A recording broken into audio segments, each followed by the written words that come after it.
të pjesë të parë me profesorin Nejmedin Spahiu, cilin e kemi në një lidhje të drejt për drejt. Profesor, përshëndetje. Përshëndetje. Ndërkohë, pas pak në studio do të na bashkohet edhe profesori Basri Muja.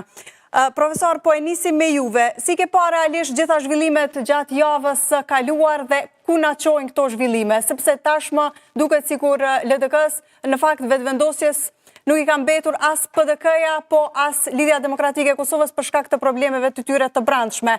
Gjatë deklarimeve që kishin gjatë javës kaluar edhe në studion e Mesditës, thanë se përpjekjet maksimale do t'i bëjmë për një president konsensual. Në anën tjetër, afati po rrjedh dhe po afrohet data kur do thirret edhe seanca konstituive. Çfarë pret? Ka gjasa që të ftohen partitë, profesor, para se të vjen afati apo para se të vjen dita që thirret seanca konstituive?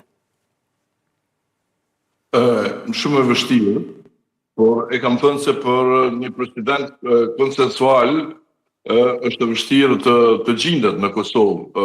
Domthonjë një president i cili ka dakordimin e të gjitha palëve. Të pari, nëse ekziston një person i tillë i cili ka një, domethënë, reputacion dhe ka një karakter të tillë, atëherë edhe që do të mund të ishte tamam për detyrën e presidentit, atëherë nuk do ta preferonin liderët politik, sepse liderët politik tentojnë ta sjellin dikën që të partive politike, pra tentojnë ta kenë dikën që ta kenë nën kontroll, dhe jo dikush që është një personalitet që nuk është nën kontrollin e tyre, që ndoshta është i paanshëm, është neutral kërshi tyre, por që nuk është nën kontrollin e tyre.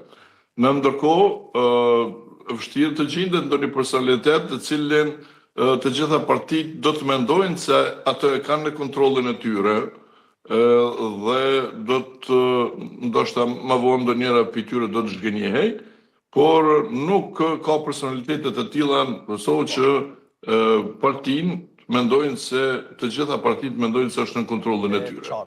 Prandaj nuk mund të gjendet një personalitet të tillë.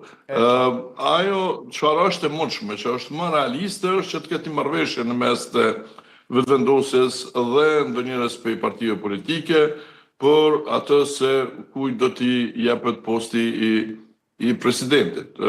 Më realistja do të ishte që po mendoj posti i presidentit i takonte ose LDK-s ose PDK-s dhe marrëveshja të ishte, domethënë, me njërën për këtyre dy forcave politike, varësisht se kë do të preferonte më shumë lëvizjeve të vendosje. Do të kemi mundësinë edhe më tej gjatë këtij edicioni të diskutojmë për